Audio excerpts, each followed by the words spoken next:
بسم الله الرحمن الرحیم. السلام علیکم ملګرو. د عبدالرحمن بابا یو نوی کلام او ته هغې وضاحت سره ستاسو په خدمت کې حاضر یم. راځئ واورئ.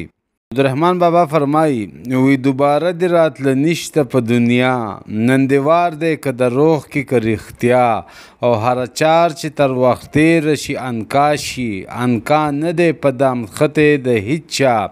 عبدالرحمن بابا وی نن ژوندی یې، وخت در سره شته، تا ته اختیار دی چې ښه عمل کول غواړې او که بد عمل.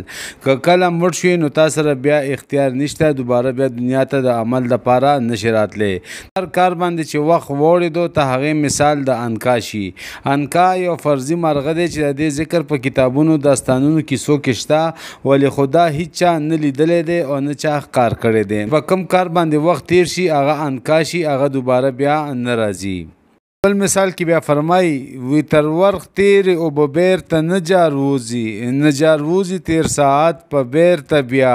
تیر ساعت په مثال مړی د لحد دی، مړچانه دي ژوندي کړي په جړه. عبدالرحمن بابا د تیر شوي وخت مثال ورکوي چې کم وخت تیر شي د هغې مثال د هغه اوبو په رنګ دی کم چې په وخت تېرې شي، پټي ته داخلي شي او پټۍ یې جذب کړي، هغه اوبه واپس نشي راتلی. او بل مثال کې وایي چې د تیر شوي وخت مثال د مړي دی.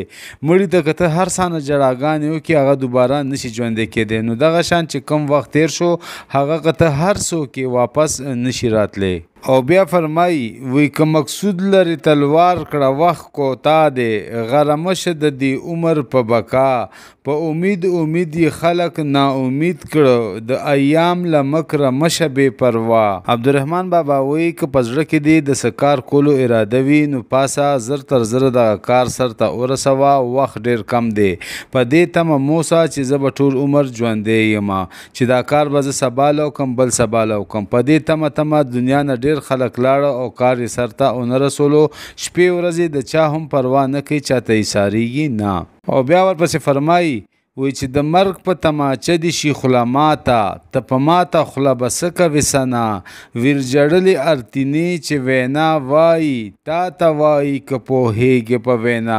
عبدالرحمن بابا ویل چې د مرګ په تماچه دي، تماچه سپېړې ته وایي، چې د مرګ په سپېړه دې خوله ماته شي نو ته به په هغه ماته خوله بیا څه سنا کې. مطلب چې کله ته مړ شي نو د هغې نه پس به ته څه عبادت او د الله تعالی ذکر وکړې. چې دا کومې ښځې لګیا دي او دې مړي ته جاړي، ویر کوي نه وي ښځې ته ویرونه کوي او په هغه باندې جاړي، نو ته داسې وګڼه چې دا په تا باندې جاړي، تا ته وایي. هغه مړي ته خو دی هر څه نه وجاړي، هغه دوباره نه راپاسېدی شي او نه بیا څه عمل کولی شي. خو ته خو لا ژوندی که نه، دې نه عبرت واله چې سبا له به زه مړ کېږم، دې دپاره ته اوس نه ښه نیک عملونه وکړه. او بیا عبدالرحمن بابا فرمایي وی هلک نه یې چې په زور دې څوک تعلیم کا، هم عاقل یې هم بالغ یې هم دانا، او په عمل د نیکو بدو فهم وکړه چې په دا کې د بهبود دی که په دا. عبدالرحمن بابا وایي څه وړوکی هلک نه یې چې په زور د خلک پوه کړي او تعلیم درله درکړي. ته خو ښه پوه سړی، عاقل یې، بالغ یې او ښه هوښیار سړی یې. ته په دې خبره سوچ وکړه چې په نیک کار کې ستا فایده ده او که په بد کار کې تا فایده ده. او بیا عبدالرحمن بابا فرمایي وی سر د ننه په ګریوان کا، سترګې روڼې ډېر په پورته مزه سر هوا مزه و آسمان ته په اصل کې له ځمکې یې پیدا. عبدالرحمن بابا وی ته له خپل ګریوان کې سوچ وکړه، ته د ځمکې نه پیدا یې، د خاورو نه پیدا یې، ته اسمان ته نشي رسېدی. ته کبر مه کوه، تا سره دا نه اختیار نشته چې ته ژوندی پاتې شي او مرګ له دیکه ورکړي. نو تا سره چې دا نه اختیار نشته نو ته په څه خبره باندې کبر کې. عبدالرحمن بابا بیا فرمایي وی د عمل په ځای به دا پوښتنه نه وي چې ته زوی یا نمسی یې د فلانا. په خپل ځان ښېګړه وکړه، غره مشه په ښېګړه د ادې او د بابا. هغه ناوې چې په ځان ښایسته نه وي، څوک یې څه کوي ښایست د مور او نیا.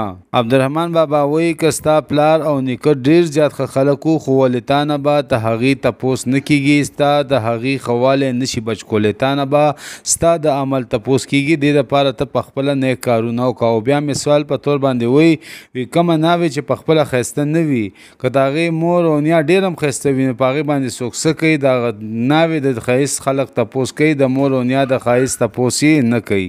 او بیا فرمایي وی دا خبرې زه وځان ته کړم ای یاره دلګیر مشه که مې نوم واخسته ستا نوم د ستا او د بل اخلم ځان ته وایم نه مې کار نه مې غرض شته په بل چا هر چې وایم همه واړه ځان ته وایم دا عیبونه دي همه واړه زما.